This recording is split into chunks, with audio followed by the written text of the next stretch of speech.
Okay, so we're in what really I think is the kind of mecca for Pinot Noir here in Chile, at least, or one of.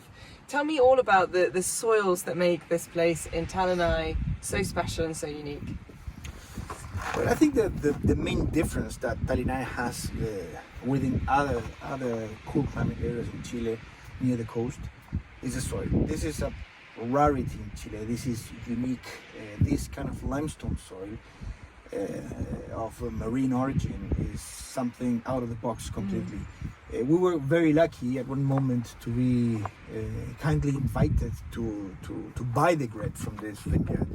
And since my first visit, I saw this type of soil, this chalky white soil that on 2008 when I was the first time here,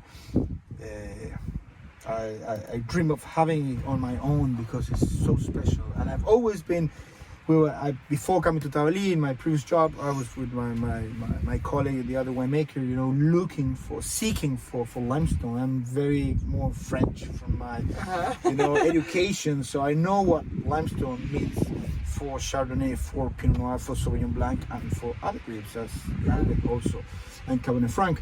So when we saw these, we were really impressed, and finally, when after a lot of work, we convinced the owner of Tabali to buy the place that was not in sale. The place was not being sold, so it was a big negotiation, even before making the wine. So my career was in real risk, but I was so sure of what we had here that I insisted, and the owner of Tabali finally bought it. And here we are. This is I would say, geologically speaking, this is a very unique soil because it's in the middle of the coastal range, which is, I would say, 99.99999 granitic. And here we have some granitic profile, but here what happens is that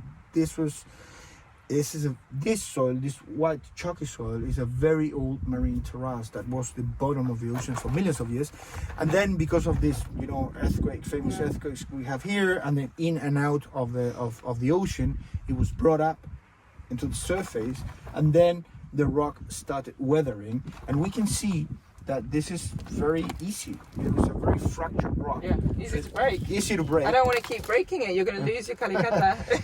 so it's fantastic for the roots to be able to explore the soil, the rock. Here, this is not soil. This is rock.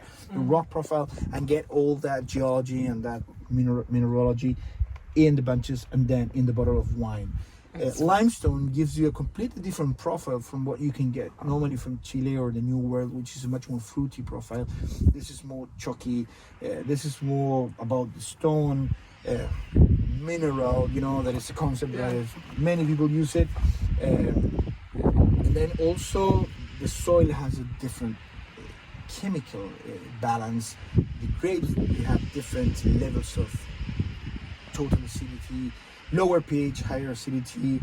The tension of the wine, you can feel that the kind of salty character is something very, very unique. And what I'm trying to do as a winemaker is to be the more precise possible in terms of putting the grapes into the bottle of wine. I'm not a very good cooker. I don't like cooking.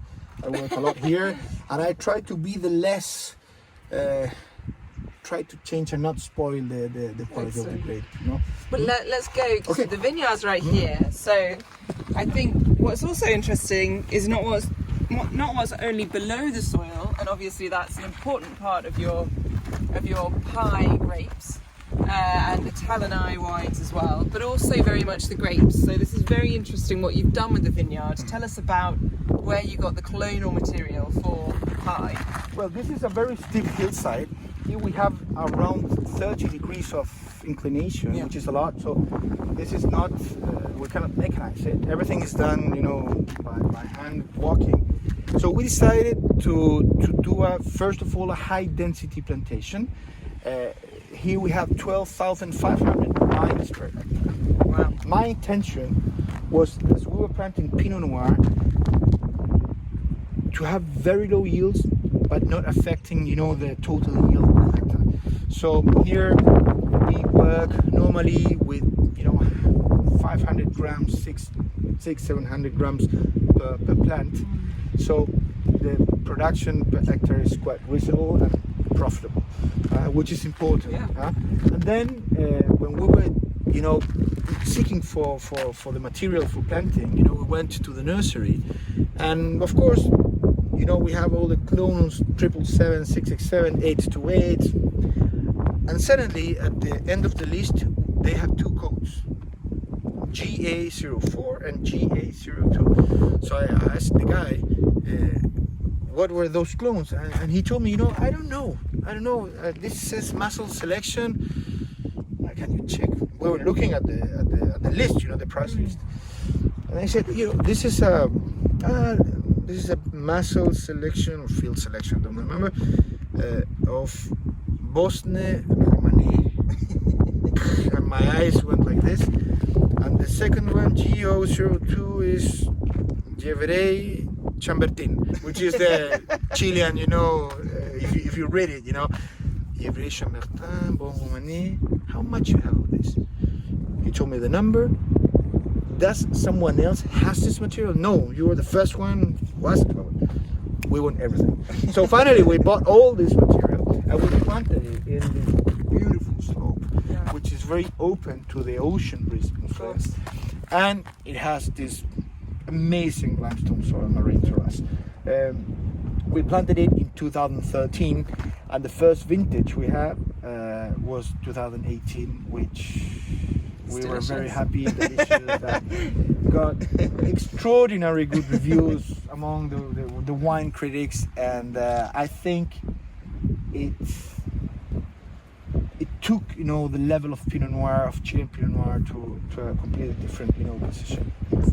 Of course, it's a very small production. We care a lot about the quantity of grape, the fermentations. I think it was a further step into quality of what Chile can produce. I couldn't agree more. I think not only Limery has really helped put Chilean Pinot Noir on a new level, but the Talinay vineyard in particular, and your Pai Pinot Noir is just exquisite. Talinay was...